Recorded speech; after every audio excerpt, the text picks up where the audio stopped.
Yes, Bernie. Is there no difference between the person who does tshuva at the end of his life and someone who works on himself his whole life and does tshuva and his whole life and get it's the same Hey, status?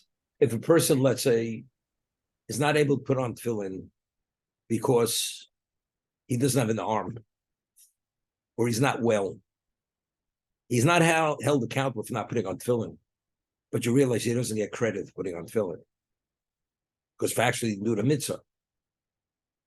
Tshuva, your whole life, the person transgressed this tshuva at the very end. But factually, all the Shabbosim he never kept, all the tefillin he never, all the Torah he never studied. And say he's not going to be accredited for that. There's no negative claim against him for not wearing tefillin, for not observing Shabbos, but he's not accredited for fulfilling the mitzvah. Or let's say the person had to resist not violating the negative commandment, and he suppressed the desire. One gets credit for that. At the end of one's life, although there may not be a claim against the person, you understand, he's not accredited for that. There was no resistance. He came to a level of clarity. He does tshuva. He regrets. He will never do it again. Okay? So the claim is not there. But all the positive that life provides due to the experiences, all that he doesn't receive. It's a different reality of different dimension of person. Okay, we're going to continue tomorrow. And when one brings the new fruits, the grain, the fruits of Eretz Yisrael, one has to bring them to the Temple Mount, give it to the Kohen, and then the person who brings it makes a declaration. And Rashi says, you say this out loud. And what do you say? Posukei. Arami Ovid Ovi. The Aramean destroyed my father. We'll see Rashi. Vayerid Mitzrayim. Subsequently, we went to Egypt. And we sojourned there in a small number. We went to Egypt. There were only 70 individuals together with Yaakov. And there we became a great nation, powerful and numerous. So Rashi explains which Aramean. It doesn't say Bikesh. He attempted to destroy. It says Oved. The Aramean destroyed our father. So Rashi cites the Gemara, it's Gemara Kedushin, which is also the Medrash. Maske Chazdei Amokum. The person, when he makes the declaration, he's enumerating the chesed over time, what Hashem provided for us. Arami Ovid Ovid. Lovim Bikesh Lakor Sakol, Sherodaf Ache Yaakov. Lavan wanted to uproot everything, to eradicate everything when he pursued Yaakov, when he fled without Lavan being aware. His intent was to kill Yaakov and his family, to destroy them. And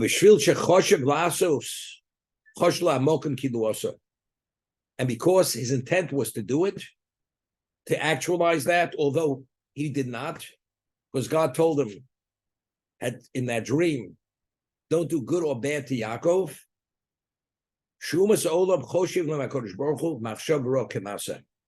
Regarding the nations of the world, the negative intent, if they wanted to bring it to fruition, although they did not, they're held accountable for that thought as if they actually actualized it.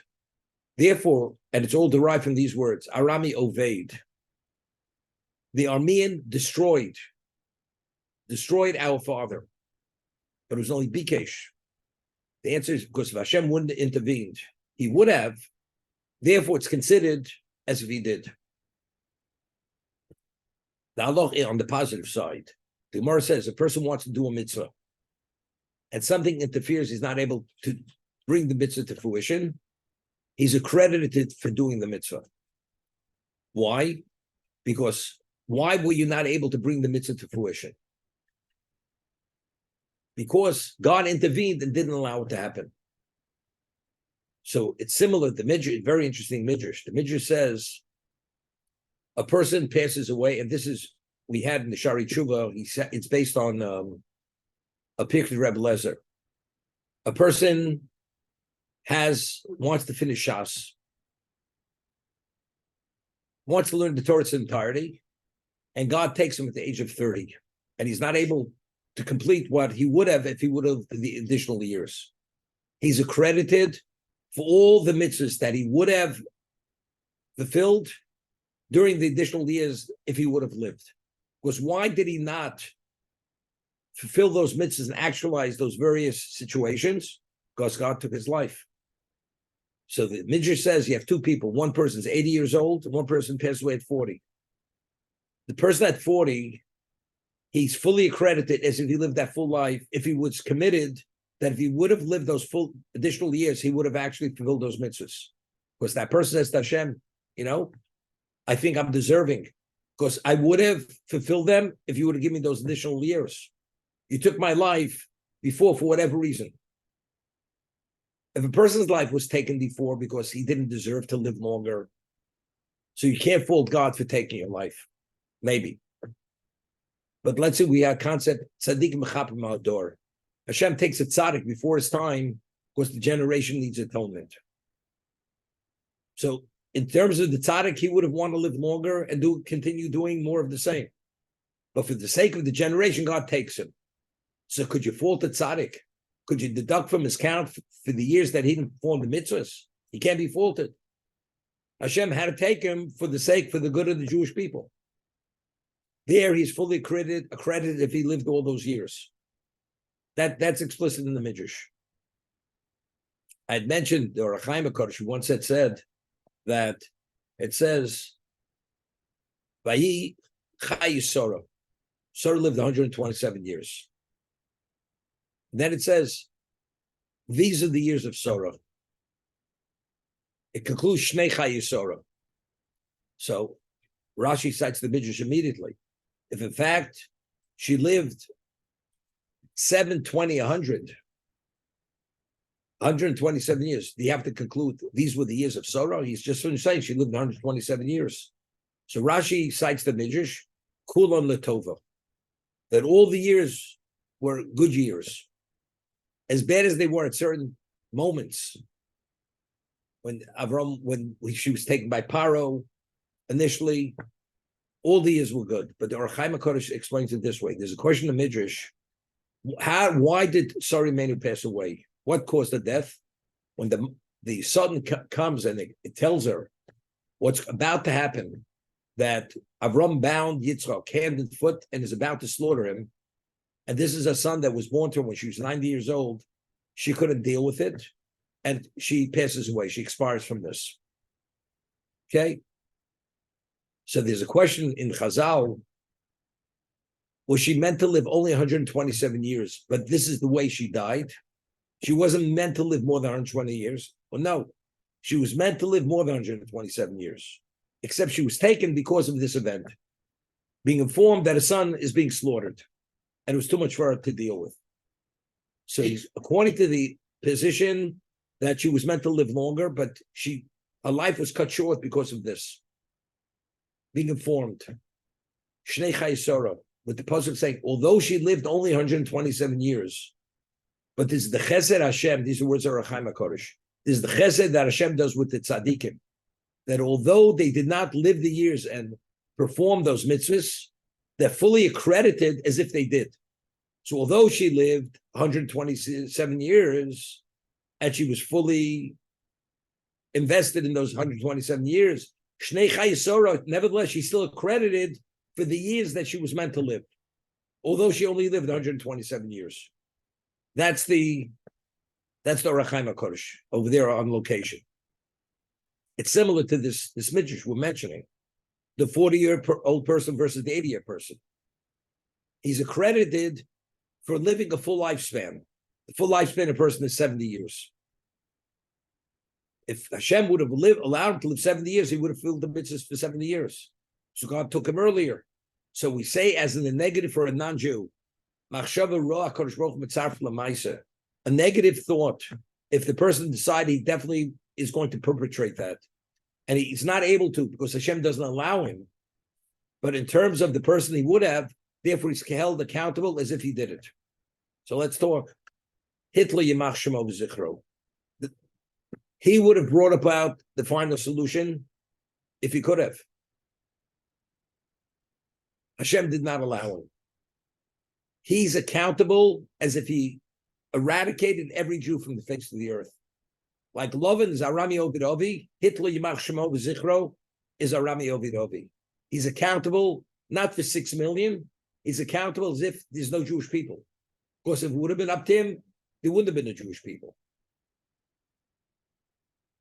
It's a known fact, the last year of the war, Eichmann Yimach Shmo, the Zichro, not over 900,000 Hungarian Jews were murdered in 1 year, and even 11 months, because they took all the resources from the front when they realized they're losing the war, and they wanted to expedite the final solution. And therefore, every train that was available was used as the cattle cars to transport the Jews to the concentration camps, to expedite it. You know, time was of the essence. But Hashem stopped them in their tracks. Nevertheless, they're accountable for every Jew that was not killed, because they would have done it if God would have allowed them to do it. So even the Jews who survived, those Jews, it was up to them, they would have wanted to end their lives. They're held accountable. That's Arami Ovidovi. And the Jews in the concentration camp, and he wants to put on tefillin, and he's not able to put on tefillin because they don't let him put on tefillin. Or there was a decree in the time of the Greeks, the Romans, you can't, one is not able to study Torah. And as much as you want, you're not able to.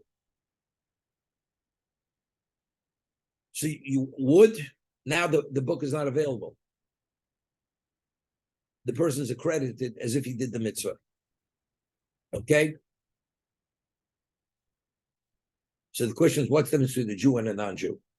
A Jew who has a negative intent to do something, if he doesn't actualize it, he's not held accountable. There's only the Umas Ha'olam, the nations of the world. What's the difference? So the way it's explained, you know, there's no Rechaim HaKodesh regarding leprosy. It says over there, if a Jew finds Ba'or B'saro Neged Saras, he finds of the skin of his flesh a leprous lesion. Those are the words of the Torah. He motze Ba'or B'saro. It doesn't say B'saro, in his flesh. The skin of his flesh. So Rechaim HaKodesh asks why. He says, when a Jew sins, it's only the equivalent of happenstance. Because the essence of the Jew is what is pure. We have an evil inclination. However, so therefore for a Jew, it's called superficiality. Even though there's accountability, but it's not the essence of the Jew. It doesn't emanate from the essence. Because the essence of the Jew is that special neshama, and therefore it's the equivalent, the skin. So Ras represents the most negative level of impurity. The non-Jew, he says, there's no orbisar. The bosser is Soras. The flesh itself, the essence, it has that negative. Therefore, when a non-Jew sins, where does it emanate from? It emanates from his essence. Therefore, even though he didn't bring it to fruition, he would have if he could have. The Jew, until he actually actualizes it, because it's not really within his so-called, his framework to do it. So until he does it, he's not held accountable. That's the way it's explained, the difference by a non-Jew, HaKadosh Baruch Hu mitzaref machshava rod l'maaseh. Or the evil thought, it's not he changed his mind. He would have if he could have. Something interfered, didn't allow it. That's when he's held accountable, like Lavan. Hashem came to him. If Hashem wouldn't have intervened, he would have. He's held accountable. Now, it's very interesting. You see something even more than that. Over there's a medrash that says Lavan, before he left, he entered into a covenant with Yaakov. And it says they gathered stones, and they made a pile of stones, and it was called Galed. Yigar Sadusa. In Aramaic, it's called Yigar Sadusa. These are the only Aramaic words in the Torah. Yigar Sadusa, the pile of testament. The piles of stone were a testament to the covenant that Yaakov and Lavan had entered into, that they're not going to cross that line. So he says to his sons, gather stones. They couldn't get enough stones. Yaakov went to a side of the mountain, a mountain. With one arm, he tears off half the mountain. And he says to his sons, hey, we have enough stones for the mound of stones. Lovell witnesses this. Yaakov never, ever displayed his physical power. You know, when he plucked the boulder off the well to water the flock for Rachel when she was the shepherdess, it says he plucked it as he pulled the cork off a bottle. That's, and Rashi says over there, from here we see his enormous strength. Yaakov just tore the side of the mountain. When Lavan saw that, he realized, initially when he was bent to kill Yaakov, Lavan realized he would have been killed. He would have been killed. Because he'd never witnessed such enormous power, such enormous strength. It comes out tremendous chidush. Arami Ovid. Lavan, in his mind, believed he could kill Yaakov. And he would have brought it to fruition if Hashem would have intervened. Even if factually speaking, he couldn't have, because later it's revealed that Yaakov's strength was at a level Lavan was not a match for Yaakov. But since that was his intent, and he would have, if he could have, he's held accountable for it. So it's in addition chiddush. Then HaKadosh Baruch Hu B'tzav Machshavah L'Masa, even if factually speaking, the person deludes himself and believes he could, he's still held accountable as if he did it. Rabbi, love. Interesting. When Yosef heard that his father was not well, he immediately brought his two sons to be blessed, Ephraim and Menashe. And Menashe being the elder, the older son, he put him on the right side of Yaakov. Ephraim being the younger, put him on the left. Yaakov went and switched his hands. Took his right hand, put it on the head of Ephraim, and he put his left hand on the head of Menashe. And Yosef initially thought Yaakov had made a mistake. And he tried to lift Yaakov's right hand off Ephraim's head to put it on Menashe's head. So what does Yaakov say to Yosef? Yodati b'ni yodati. Yosef, I'm aware what I'm doing. There's no mistake here. The younger will be greater than the elder son. Therefore, my right hand is on Ephraim's head. But initially, he tried to lift his hand. So Yaakov says to Yosef, do you think you could lift this hand? If I decide to put my hand on Ephraim's head, do you think you could lift my hand? He says, the hand that smashed the angel. Yaakov had a battle with an angel.